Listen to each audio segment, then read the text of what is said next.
Esse GT3 RS novinho em folha capotou. E eu tive que comprar esse pra consertar um que já tava na água. Não é o ideal, mas acabamos desmontando todas as partes daquele que estava submersa. E colocamos em uma caixa para enviar de volta para o Reino Unido depois de descobrir que aquele chassi não valia a pena consertar. Eu acho que isso também não tem conserto. Mas assim que trouxemos o motor de volta para o Reino Unido e o desmontamos... Olha, o que é isso tudo? Descobrimos que os danos eram ainda maiores, o que significava que era necessário um bloco completamente novo para consertá-lo. Tá, mas qual o problema? Qual é a solução para isso? Coloca um bloco nele. Sério?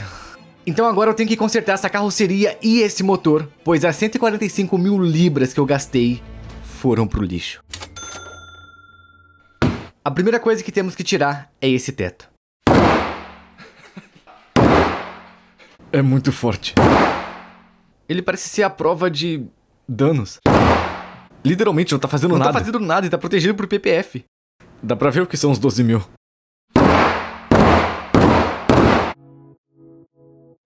Como você pode ver, aquele teto é irreparável.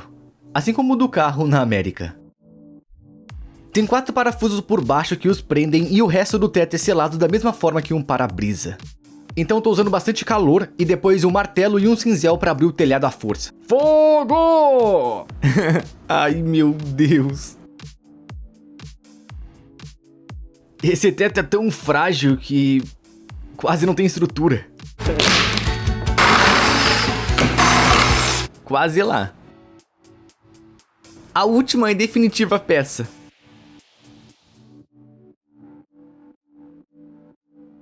Ok. O teto foi retirado. Mas, se for só o teto, beleza. Mas não é. Essa parte da estrutura do teto tá danificada. E parece ser a única parte estrutural intacta. E achamos que quem vendeu esse carro, na verdade, forçou isso para que ele parecesse um pouco melhor, porque dá pra ver que tá quebrado ali. E acho que quebrou por ter sido empurrado pra cima. Então, isso terá que ser substituído. Mas, no Reino Unido você pode comprar peças estruturais da Porsche, ao contrário do ZUA. Por 220 libras, você leva isso. Um painel de teto novo. Só precisamos descobrir como encaixá-los, porque ao contrário do ZUA, onde não podem vender essas peças separadamente, no Reino Unido eles podem vender essas peças, mas não tem permissão para dizer como instalá-las, então temos que aprender sozinhos. A melhor maneira de descobrir como foi instalado e como podemos instalá-lo é desmontá-lo e analisar como que foi montado. Então a parte de carbono do telhado não era realmente uma parte importante da estrutura, mas essa era. Para começar, meu pai tá removendo os rebites que prendem os suportes que por sua vez prendem os quebra-sóis. Então eu subo no teto do carro com uma escova de aço para tentar remover todo o selante que expõe quaisquer rebites, porcas ou parafusos que possam estar prendendo essa peça. E parece mesmo que a coluna A tá se sobrepondo a esse painel do teto. Então parece que o primeiro que temos que remover é a coluna A, ou pelo menos movê-la pro lado para que podemos retirar esse painel do teto. O que significa remover os rebites que prendem essa coluna A. Isso deve romper a ligação entre os dois painéis. E entre a coluna A de alumínio e a estrutura de aço subjacente existe uma grande quantidade de painéis colados. Olha só, pessoal, temos um revestimento externo para a coluna A. Então eu acho que a Porsche espera que você se junte a ela por aqui. Então, o que eu vou fazer? Por agora, vamos optar pela segurança. Vou cortar a coluna A um pouco mais do que o necessário por enquanto, antes de termos que fazer um corte de junção perfeito mais tarde. Preciso ter cuidado para não cortar e danificar a estrutura interna. E surpreendentemente, na parte interna não tem nenhum rebite. A coluna A é simplesmente um painel colado que é dobrado sob a estrutura interna do carro, o que tornou sua remoção bastante fácil. E lembre-se, estamos apenas tentando descobrir isso à medida que avançamos. Não há informações sobre isso em lugar nenhum. Uou! Bom, pra lixeira. Oh, essa é muito boa. Tudo bem. Tá de boa. Ok. Toda a estrutura externa foi removida e a estrutura interna tá em boas condições. Exceto o teto. Então, parece que teremos que remover a camada externa para chegar a essa camada interna de qualquer maneira. Então, agora temos que furar desse lado e daquele outro lado também. E eu comprei outra coluna A pra esse lado, mas não sabemos se vamos consertá-la ou não, porque ela tem alguns amassos, mas vão ter que tirar isso de qualquer maneira. Então pra substituir isso, essa lateral vai ser removida agora e depois podemos instalar esse novo painel. E acredito que tudo se encaixará perfeitamente e será autoexplicativo. Esperamos. Porque nós achamos que nada disso tenha mudado de lugar, mas com certeza aquilo sumiu. Mas vamos ver. Essa coluna A lateral não estava tão ruim, mas achamos que temos que removê-la de qualquer forma para tirar esse painel do teto. Podemos aproveitá-la e trocá-la também.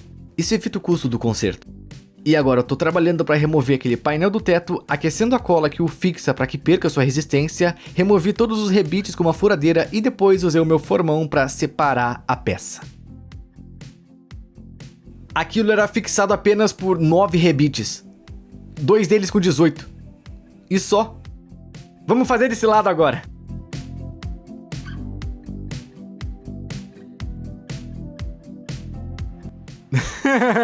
Ai meu Deus. Agora que as duas colunas A foram removidas, eu posso acessar os outros rebites que prendem o lado esquerdo do painel do teto. E assim que removemos esses rebites, ele deve cair. Yay! Nossa, e como que se chama aquilo que não tem nem tela, nem teto? Um porteiro, é isso? GT3RS é um carregador. Olha só, parece bem mais rápido sem isso. Agora precisamos garantir que ao instalar esse painel do teto, ele esteja exatamente no lugar certo. Porque se fizermos a frenagem um pouco mais para cima ou para baixo, a tela não vai ficar centralizada e o teto também não. Então vamos garantir que tudo fique perfeito. Vamos limpar tudo e a boa notícia é que desmontando aprendemos como é montado, pois tem 2 rebites. Olha, 1 rebite, 2 rebites, 3 rebites, 4 rebites. E pronto, e a cola de painel, que é toda aquela coisa azul. Então, rebitar e colar o painel é a solução. Parece ser a tendência da maioria dos carros hoje em dia. Agora vamos lá. Agora eu preciso limpar todas as superfícies que a colagem do painel vai tocar e também furar os buracos para os rebites. E depois deve ser possível colocar um novo painel de cobertura na estrutura existente. Ou era o que eu pensava? Tá, outro problema. Isso fica aqui, assim. Encaixa perfeitamente. Fica bem plano e o parafuso também encaixa muito bem. E eu acho isso muito bom, mas se olhar por baixo, vai dar pra ver que não tá encaixado perfeitamente. E nós achamos que esse lado não é tão ruim. Acho que se colocarmos os rebites vai encaixar direitinho, mas esse lado não vai fechar a folga.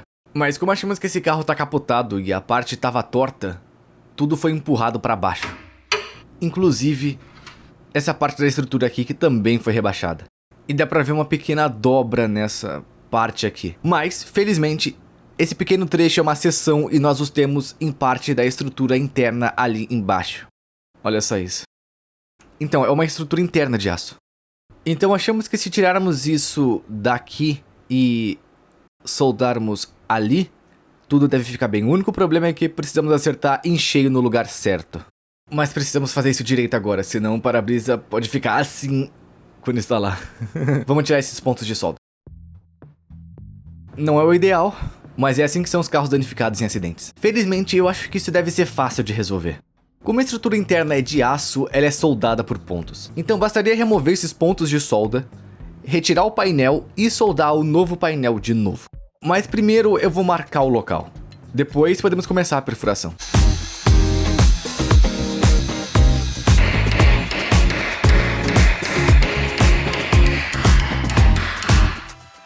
E finalmente, conseguimos remover aquela estrutura de aço. E a parte inferior do painel parece estar de boa. Ok, isso foi muito forte, mas é compreensível já que sustenta o teto. Eu já tirei isso. Meu pai pegou um pouco do outro. Agora precisamos fixar isso com grampos e soldar por pontos, ou então vamos soldar por contato na parte interna para que fique parecido com aquele ali. Então vamos lá. Antes de soldar qualquer coisa, tô apenas aplicando um pouco de primer para soldagem. Isso vai impedir que enferruje de dentro para fora. Então, eu poderia instalar um novo painel. Tenho que ter 100% de certeza que isso tá no lugar certo. E para confirmar, eu tô encaixando o painel do teto também só para ver como tudo se alinha. E tudo parece tá indo bem. Meu pai já fez os furos nesse painel preparando para a soldagem. Vamos lá. Tudo o que precisamos fazer é soldar esses buracos. E é mais fácil dizer do que fazer. Bora lá. Talvez ajude você a botar um fio terra. Bom, eu não sou o melhor soldador do mundo. Na verdade, tô bem longe disso. Mas, desde que cumpra sua função, não precisa ser bonito. Ai! Ai!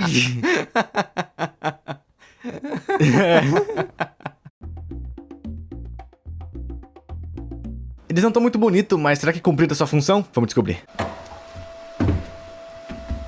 É, sólido. Que bom que não vai dar em nada. Acho que só precisa de uma pequena limpeza.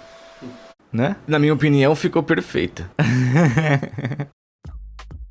Ok, não ficou perfeito, mas com uma lixadeira de cinta pequena eu acho que consigo deixar essas soldas com uma aparência razoável. Agora é hora do painel do teto. Espero que agora fique bem encaixado e nivelado. E funciona. O que é uma boa notícia. Finalmente dá pra fazer progressos. Retiramos o telhado. O teto foi a coisa mais cara de todas. Todos esses pequenos painéis custam algumas centenas de libras aqui e ali. Isso custou 8.900 libras mais IVA. E a parte mais frágil disso tudo, mas é fibra de carbono. Olhem isso. O quê? O modelo antigo não tinha? Não. Que foi? Pra que serve esse buraco? Não é aí que a antena é instalada? Tem outra antena? Não é aí? Então vai voltar atrás? Pra quê? É tipo o teto de um GT3? Não? Não, porque já tem as outro carbono? Peças para o aero. É, isso deve ser aerodinâmico ou algo assim. Isso vai ser aerodinâmico, não é? Mas olha só, onde fica o buraco da antena? O meu nunca teve um furo. O seu nunca teve um. Tá. Isso tem que ser devolvido. É. Vamos ver se serve, mas aquele buraco no teto se... Não devia.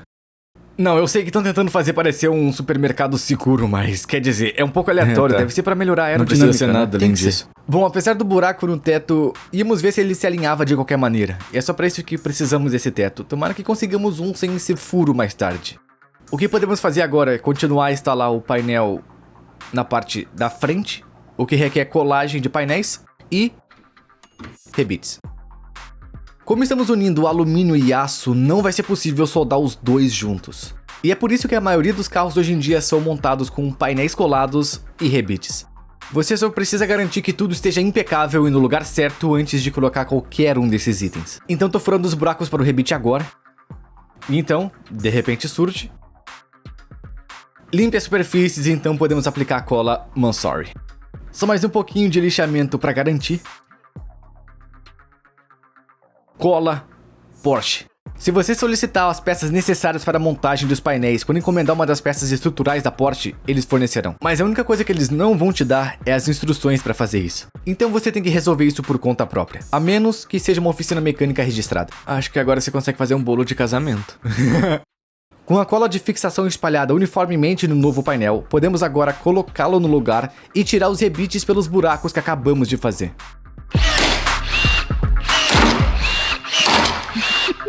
Meu Deus. E os rebites são colocados e tinha um parafuso alto tarrachante embaixo. Teste de força. É incrível. Yeah! Imagina se eu caísse lá dentro. Um teto do teto foi instalado com sucesso e tudo se alinhou perfeitamente. Agora precisamos começar a limpar a coluna A, pois essa será a próxima etapa. Essa não é a versão final. Agora podemos colocar a coluna A sobre isso e fazer uma linha perfeita.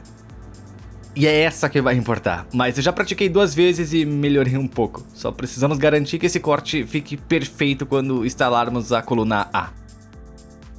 Então estamos encaixando a nova coluna A no lugar e colocando sobre o painel existente. E então posso marcar uma linha no painel existente onde eu preciso cortá-lo. Nunca fizemos isso antes. Nós já vimos como é feito, mas nunca nos deixaram fazer sozinhos. E agora é hora de cortar. Preciso que esse corte fique perfeito, pois esses 2 painéis não vão se alinhar.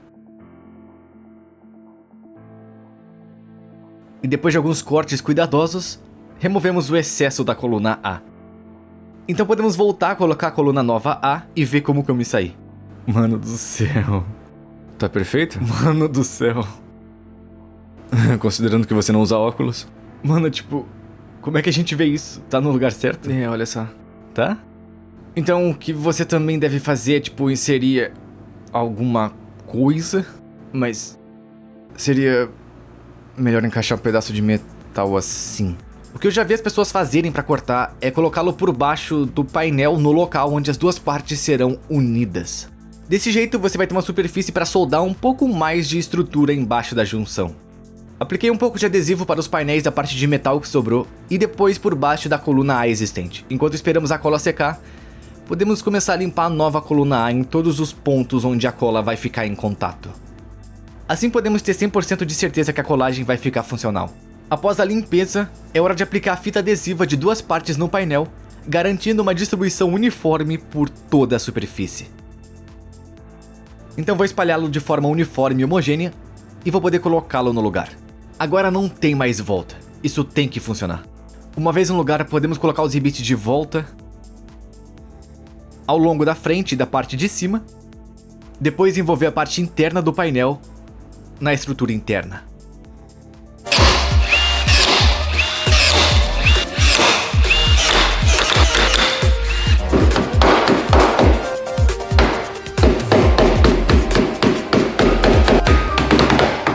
Tá ligado. A última parte, porém, seria apenas para pequena soldagem da costura aqui. E então será necessário algum trabalho de funilaria para suavizar a transição para essa parte traseira perfeitamente no bom estado que temos aqui. E eu tô torcendo muito para que a oficina consiga consertar esse trimestre. É uma peça de alumínio, vai ser difícil de consertar, mas nosso reparo vai estar em jogo. E claro, temos que fazer exatamente a mesma coisa, mas do outro lado. Mas agora que aprendemos como fazer, dá pra fazer com facilidade.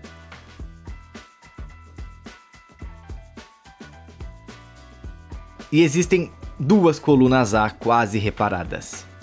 Só precisamos finalizar os últimos detalhes. O Bob veio da oficina, onde fizeram toda a soldagem do Galardo, então isso vai ser um trabalho fácil pra ele. Só preciso participar da soldagem especial de alumínio com alumínio. Bora! Bob vai soldar os dois painéis de alumínio com solda TIG. Isso porque essa tática exige um pouco mais de habilidade do que a soldagem MIG que eu fiz antes. Principalmente porque tá num painel onde você pode ver. E essa soldagem fica extremamente quente, sendo importante não superaquecê-la para não deformar os painéis. Mas o Bob sabe exatamente o que tá fazendo. E já tá começando a ficar muito bom. Depois de concluir a solda, ele pode então limpar o trabalho e começar a usar uma lixa para deixá-lo bem plano e nivelado. Não parece tão ruim, né? E isso praticamente conclui o trabalho. Tá pronto, olha só. O produto final. Bob arrasou. Se você quer aprender a soldar, vai pra oficina mecânica. E se você também quiser pegar emprestado algumas ferramentas e tintas em pó e o que mais você tem? Temos uma oficina. É como uma academia onde você pode usar todos os nossos equipamentos em vez de comprar o seu próprio. Você pode usar você mesmo. E agora a gente tem um canal no YouTube. Ah, é. Agora você pode ver o Bob no YouTube.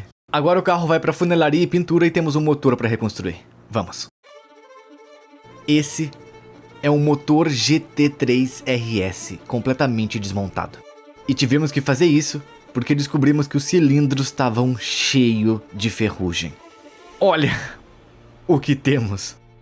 Um bloco novinho em folha da Porsche que custou 6.000 libras. Agora não dá pra voltar.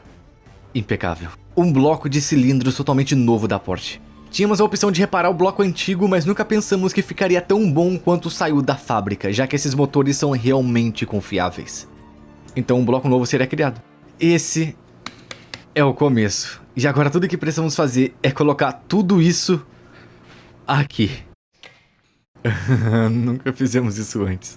Então o primeiro passo é separar isso e depois podemos começar a construir esse motor juntos, que se encaixam de uma forma tão estranha, mas esperamos que vocês consigam entender. Vamos lá.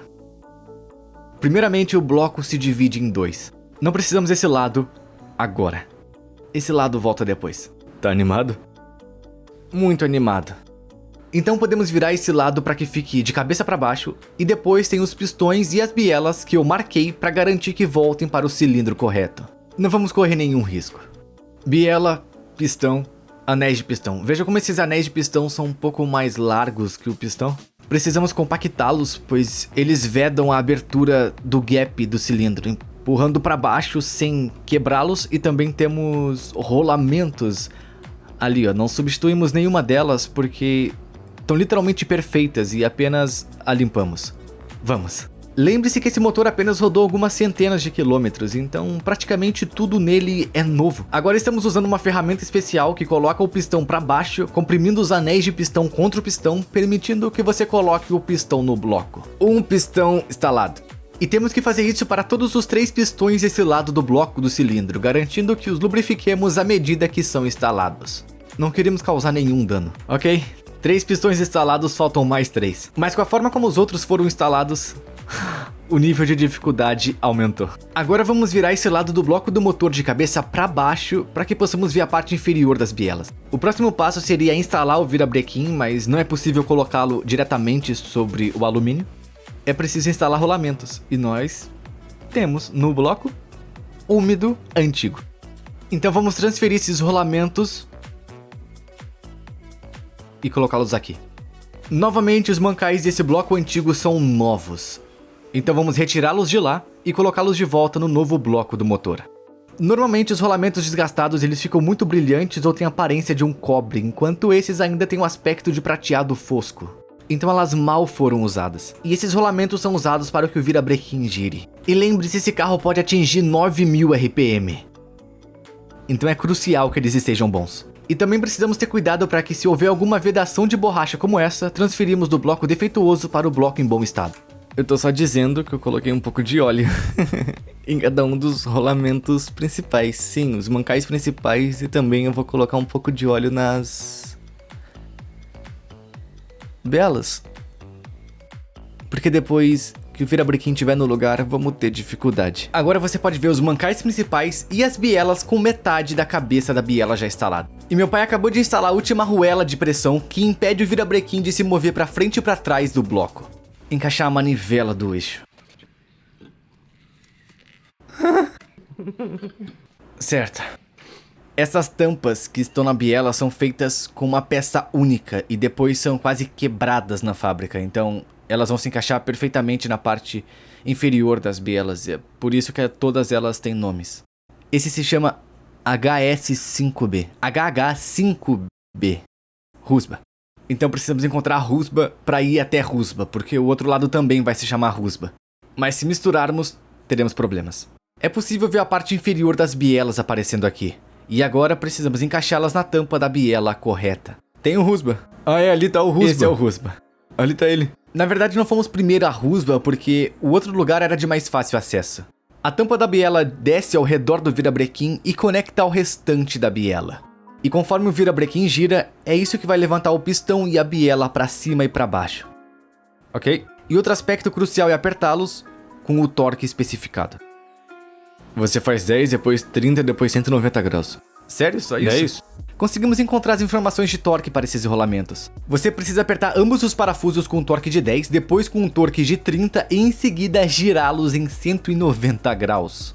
Parece loucura, mas acho que eles estão lá por algum motivo. Então agora precisamos conectar cada capa da biela ao restante das bielas e apertá-las com o torque especificado. E até agora estamos indo bem. As bielas e os pistões inferiores estão no bloco. Agora a maneira de fazer do outro lado é completamente diferente daquele. Vamos começar. Aqui está o meu desenho onde esse lado inferior esquerdo e esse outro aparecerá aqui. O problema é que se montarmos dessa maneira e depois colocarmos o bloco por cima, o pistão não entrará por baixo. Então você tem que fazer o contrário e colocar isso no bloco e depois colocar o bloqueio por baixo. Mas aí você não vai conseguir alcançar os parafusos para apertá-lo. Então você precisa fazer isso de uma maneira especial da Porsche e nós vamos te mostrar como. Se der certo. Você pode ver que o pistão está preso à biela e essa conexão é feita por meio de um pino de pistão, que por sua vez é fixado por uma pequena presilha. Agora precisamos remover o pistão dessa biela. Então estamos usando a ferramenta especial para remover a presilha que mantém o pino do pulso no lugar. Depois de removermos essa trava, podemos descer o pino de pistão para fora e em seguida o pistão para fora da biela. Agora que temos só a biela, podemos deslizá-la para o outro lado do virabrequim. Em seguida vamos pegar a tampa da biela e deslizá-la para o outro lado da biela, fixando ao virabrequim. E claro, apertar todos os parafusos da forma correta. E agora eu tenho que fazer isso novamente com as 2 bielas restantes, o que me deixaria com 3 bielas presas ao lado do virabrequim. Todos os parafusos já estão apertados e prontos para encaixar o outro lado do bloco do cilindro por cima. Espero que faça sentido. Tá dentro. E nunca mais vai sair. Então a próxima etapa é colocar o outro lado do bloco desse lado agora. Depois, descer o pistão por ali. Imagine os blocos aqui. Se eu soubesse fazer animação 3D, eu já estaria lá. Então vamos encaixar isso assim. Passar assim. E então teremos que usar uma ferramenta para deslizar completamente através do motor para inserir o pino do pistão e mantê-lo no lugar dessa forma. E teremos que fazer isso para esses 3 cilindros. Que jeito louco.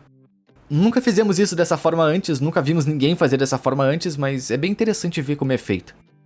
Então bora lá. Antes de descermos o outro lado do bloco para aquele lado, é claro que precisamos instalar a outra metade dos rolamentos principais. E essas peças se encaixam do outro lado quando conectamos os blocos. Quando 2 se tornam 1. Pouco antes de levantarmos a outra metade do bloco, aplicamos uma fina camada de silicone RTV para criar uma boa vedação entre as 2 partes. Não queremos nenhum vazamento de óleo vindo dali. E agora eu posso pegar o outro lado do bloco e descê-lo sobre as bielas que acabamos de parafusar ao virabrequim. Antes de colocarmos os pistões, vamos apertar os parafusos para compactar tudo por causa dos selantes presentes no interior. Então, o primeiro parafuso é colocado. E claro, depois que os parafusos estiverem no lugar, você precisa apertá-los com o torque especificado. Então você aplica os 50 Nm, depois volta e aplica os 50 Nm de novo. E depois solta os 360 graus e repete o processo. Mas na última vez, depois de 50, você faz 75 graus e depois mais 75 graus, o que totaliza uns 150 graus? Por quê? Por que eles fazem isso? Acho que é só para as pessoas que não sabem ler, evitam de montar o motor como nós. Então verificamos todos os parafusos aplicando o torque correto e apertando-os na ordem correta do centro para as extremidades. Olha isso, tem um buraco aqui. E com esse buraco você consegue ver diretamente a parte superior das bielas, que temos que alinhar. Então agora temos que começar pelo mais distante, então vamos pegar isso para que possamos vê-lo através dali. Isso é para colocar o taco no lugar. Então isso entra. Uou, sai da minha frente. Bloqueado. Ei, com licença, tô passando. Bom. Isso. Então isso, vê isso? É isso que vai nos ajudar a conectar o pistão ali. Isso é loucura, olha a ferramenta. Parece algo de 1950. Que ferramentas eram essas em 1950? Bomba de bike. Não era? Agora a extremidade da biela está alinhada com o buraco de inspeção pronta para receber os pistões. O pino já está inserido desse lado, então quando empurramos o pino do pulso ele não consegue sair, porque aquele lado do pino já está no lugar e nada impede que ele saia dali. Então o pistão entra, encaixa-se no lugar, então podemos garantir que se alinhe perfeitamente com a biela. Com essa ferramenta especial. Você desliza e ela deve alinhar a biela com o pistão. E se você conseguiu ficar comigo até aqui, seria incrível se você clicasse no botão de se inscrever, caso ainda não tenha feito. Agora é hora do pino do pulso. Precisamos encaixá-la na ferramenta aqui, depois deslizá-lo por esse buraco até o pistão final, passando pelo pistão e entrando na biela. E para manter esse pino do pulso no lugar, precisamos de um desses, o pequeno anel de retenção na ponta. Então precisamos colocar o clipe dentro dessa ferramenta especial antes de colocá-lo para dentro. Eu carreguei a bomba. Agora que a presilha está dentro da nossa bomba, podemos deslizá-la através do bloco do cilindro até o pistão final e empurrar a extremidade da bomba para encaixar a presilha no pistão. E se não fizermos isso direito, teremos problema. 3, 2, 1...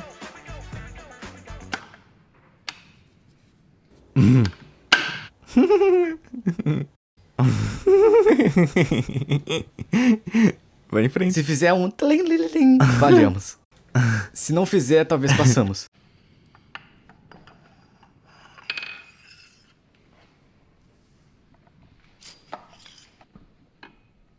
E parece que vai acontecer. Tá dentro. Olha isso. Tá dentro. Parece que tá dentro. Primeira tentativa. Agora eu só preciso fazer mais 2 vezes com os outros pistões. E não foi tão ruim quanto eu pensava. Olha isso. Sem compressão. Lindo. Yeah, boy! Então, chegou a hora de levar a carroceria para a funilaria. Enquanto a gente levantava o bloco do motor com todos os pistões para o suporte. Uau. Poxa. É. Beleza. Agora, podemos colocar os cabeçotes. Mas não podemos, porque ainda tem um pouco de ferrugem neles e vamos ter que limpar isso agora, antes de colocá-los. Vamos ver os cabeçotes. Vem comigo para ver os cabeçotes. Normalmente, o que você deve fazer ao reconstruir o motor corretamente é retirar as válvulas, limpar a parte de trás e reinstalá-las. O problema é que se retirarmos as válvulas e depois limparmos a parte de trás, a nossa preocupação é que se ajustarmos a posição da válvula dentro do cabeçote, o que significa colocar calços, a situação vai ficar complicada. Então a gente só quer tentar limpar da melhor maneira. Agora, o objetivo é que a válvula fique assentada plana no cabeçote do cilindro. Algum vazamento entrando ou saindo do cabeçote do cilindro.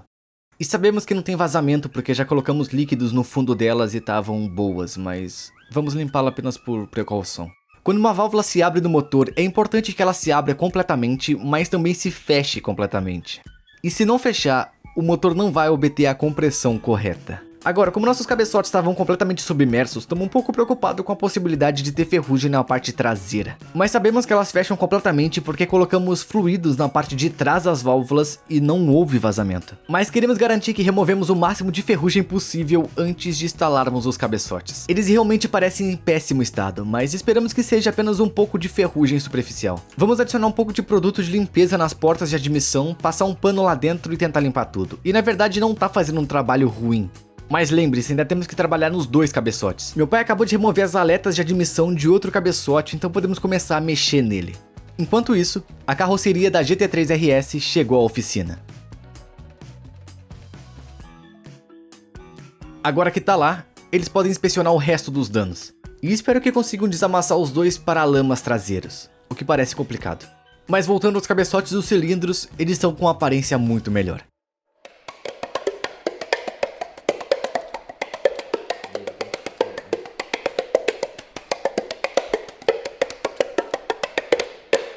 Sambinha, povo. Aqui, a nova junta do cabeçote. Mas antes disso, não temos ideia do que eles fazem. Mas eles estavam lá quando desmontamos o motor, então vamos voltar para o lugar. Agora que as peças de plástico azul estranhas estão no lugar, podemos encaixar a junta do cabeçote e o cabeçote em um dos lados do motor. Tenha cuidado ao manter a corrente que passa pela cambota levantada e fora do caminho, pois ela terá que passar pela árvore de camis mais tarde. E não podemos esquecer os guias da corrente. Eles naturalmente guiam a corrente. Eles garantem que a corrente não roce em nenhum dos blocos dos cilindros e que permaneça bem esticada. E há 2 correntes de distribuição no carro. Uma em volta do virabrequim na parte inferior, que vai até um dos cabeçotes dos cilindros, e outra em torno do virabrequim da parte inferior, que vai do outro lado do cabeçote. Enquanto isso, na funilaria, eles começaram a trabalhar para aperfeiçoar a junção entre a coluna A e a lateral traseira. Adiciona um pouco de massa para preenchimento e depois se limita a uma linha com fita adesiva para garantir que a linha de carroceria permaneça perfeita. Eles estão fazendo isso em ambos os lados. Agora devemos substituir os parafusos do cabeçote e estamos procurando por especiais. Que tá lá. 1, 2, 3, 4, 5. Dam. Voltamos aos amassados da traseira e os caras estão tentando tirar tudo isso usando o mínimo de massa de enchimento possível. E eu acho que é isso que vocês chamam de funilaria e pintura. É muita habilidade, você tem que saber exatamente onde bater no painel no lugar certo para tirar esses amassos. Ao lixar a tinta, os profissionais conseguem ver os pontos mais altos e os mais baixos da amassadura. Eu tô tentando colocar essas partes no ar agora, então é algo assim. Esse GT3 RS está passando por uma transformação radical, desde a carroceria até a preparação do motor. E se esse tipo de trabalho desanima comprar um carro, existe um lugar onde você pode verificar o histórico do veículo antes de comprá-lo. E isso com a Cal Vertical. Ao inserir a matrícula ou o número VIN de um carro, você poderá ver todo o seu histórico. Se possui algum financiamento pendente, se já sofreu danos em um acidente, se foi roubado ou exportado para outro país. Você poderia então ver o histórico completo do carro, incluindo se houve mudanças de proprietário ou de placas e se o carro estiver danificado. Às vezes o site até mostra fotos do carro quando ele foi leiloado em um leilão de carros acidentados. Então certifique-se de verificar os carros antes de comprá-los no Cal Vertical através do link da descrição aqui embaixo, e com o meu código de desconto você economiza uma boa quantia nessa conta. Descobrimos como instalar esses dispositivos na Dark Web. É inacreditável, absolutamente, mas você precisa de um diploma só pra entender como funciona. Tem quantos passos? Quantos passos tinha? 9. 9 passos pra apertar 8 parafusos. Primeiro passo, 10 newtons-metros. Etapa 1 concluída, agora são 50. 50. Ah, vê se foi. Ok, você sabe o que fazer agora? Gira tudo em 360 graus. O passo 4 é chegar a 4 newtons-metros, mas isso é uma piada, então esse passo tem que ser largado. Então vamos subir para 12 newton-metros. 65 graus agora, apenas de 1 a 4, correto? É, de 5 a 8 é 60 graus. Alguém pode me explicar por que os parafusos externos não estão tão apertados quanto os internos? Por 5 graus, né? Não, serão 10 graus no total porque você tem que fazer 2 vezes. Eu sei que rolaria se você não fizesse isso. Os problemas de saúde continuam. Então agora apertamos os parafusos internos a 65 graus, depois os externos a 60 graus. E depois de fazer isso, fazemos de novo. Deve ter um bom motivo para isso, talvez seja por isso que o motor seja tão bom. E assim que estiverem todos apertados e prontos, podemos passar para a próxima etapa. Mas de volta à oficina, eles ainda estão trabalhando naquele painel traseiro do lado direito. Mas agora tá começando a parecer muito melhor. E dá pra ver que tá começando a recuperar a forma original. Os caras estão até consertando a estrutura interna que tiveram que cortar pra dar uma forma pra parte traseira do veículo. Depois de reparado, eles podem soldá-lo de volta no lugar e fechar qualquer rachadura que a lateral traseira tinha. E fica muito bom. O próximo passo é fazer com que esses pequenos balancinhos desçam até ali. Mas eles não empurram a válvula pra baixo sozinhos. Elas têm válvulas, têm calços e elas são medidas em milésimos de polegada. Nós os retiramos e os marcamos. Temos escapamento e admissão. Esse é o escapamento, a entrada de ar, e cada uma delas é medida diferente e é muito pequena, não dá pra ver olho nu. Entrada 1. Dá pra ver como as arruelas se encaixam na parte superior da válvula e em seguida o balancinho se encaixa perfeitamente por cima.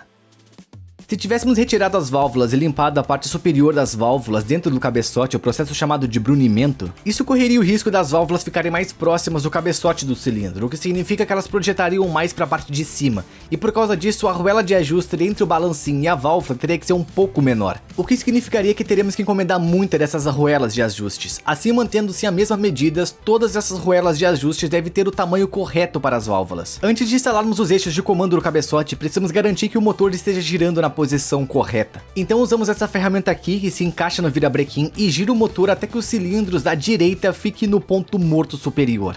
A Porsche deixou uma marca dessa polia para que você saiba onde ela tá. E então você pode abaixar esse pino de travamento para manter o motor na posição correta. Vamos tentar um jeito mais fácil, mas vamos tentar mesmo assim, então tá aqui. Então vamos dar tudo de nós e colocar isso por cima da corrente, né? Vamos tentar fazer isso. Você realmente deveria remover essa pequena engrenagem da ponta, mas é estranha. Agora vou instalar o eixo de comando de admissão. Quando isso girar, abrirá e fechará as válvulas de admissão. Essa parte da matriz aqui deve estar voltada para cima. E essa ferramenta que se encaixa aqui, a trava no lugar, então está absolutamente correto. Mas acho que teremos dificuldades para fazer isso. E aqui entra o comando de válvula de escape. Você vai notar que esse não tem um variador, aquela peça que parece uma engrenagem na ponta, porque nós removemos. E é isso que você deve fazer quando se encaixa na situação, mas a gente só tá fazendo isso para conseguir ser mais rápido. Agora estamos usando esses blocos para manter os comandos de válvulas no lugar e em seguida vamos tentar encaixar o variador no comando de escape. Aquela peça que parece uma roda dentada onde a corrente se encaixa. Mas como não removemos a entrada de ar, foi bastante difícil. Então parece que também teremos que soltar o lado da admissão. Então agora que tá solto, olha, ele pode girar sozinho, sem que o eixo de comando gire.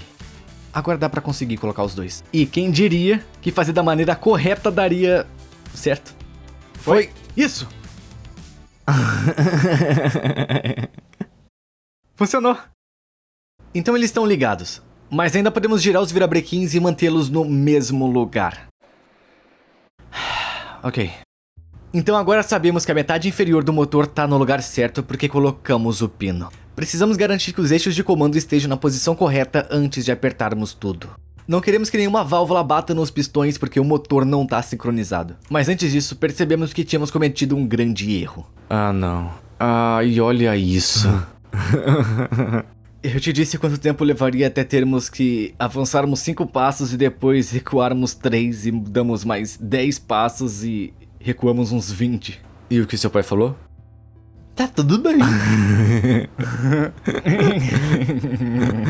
Como acabamos de descobrir, cometemos um grande erro nesse bloco de cilindros. Isso tá marcado como GGGGGGG. O que significa? Não importa pra ninguém. Ninguém precisa se preocupar com o que isso significa, ao menos que você esteja trocando o bloco do motor, que é o que fizemos. E esses valores estão relacionados com o tamanho dos rolamentos necessários, nos rolamentos principais que ficam aqui dentro. Se você se lembra, esse foi um dos primeiros trabalhos que fizemos quando começamos a construir esse motor. Os mancais onde o virabrequim se apoia. E G significa que é um rolamento de tamanho médio, então podemos usar um GGGGGG em toda a extensão e pensamos, ok, tudo bem, contanto que tenha só G, mas não tem. Você pode ver no nosso bloco antigo que há 8 rolamentos G, todos do tamanho médio. Mas no nosso novo bloco tem 3 Gs, 1 B, outro G, 2 Bs e depois um R, o que significa que alguns rolamentos são menores e outros maiores. Você tá arriscando? Se eu arriscar, isso vai ficar na minha cabeça o tempo todo, né? E também, se algum dia você o vender, a pessoa que eu comprar vai saber disso. É, e não é um trabalho pequeno, né? Não. Assim, o carro tá impecável, só tenho que trocar 2 rolamentos no virabrequim. Eu não posso ficar dando voltas em uma pista de corrida a 9.000 RPMs no limitador. Pensando, será que o rolamento vai aguentar? Você sabe que pra tirá-los de lá, precisa remover tudo.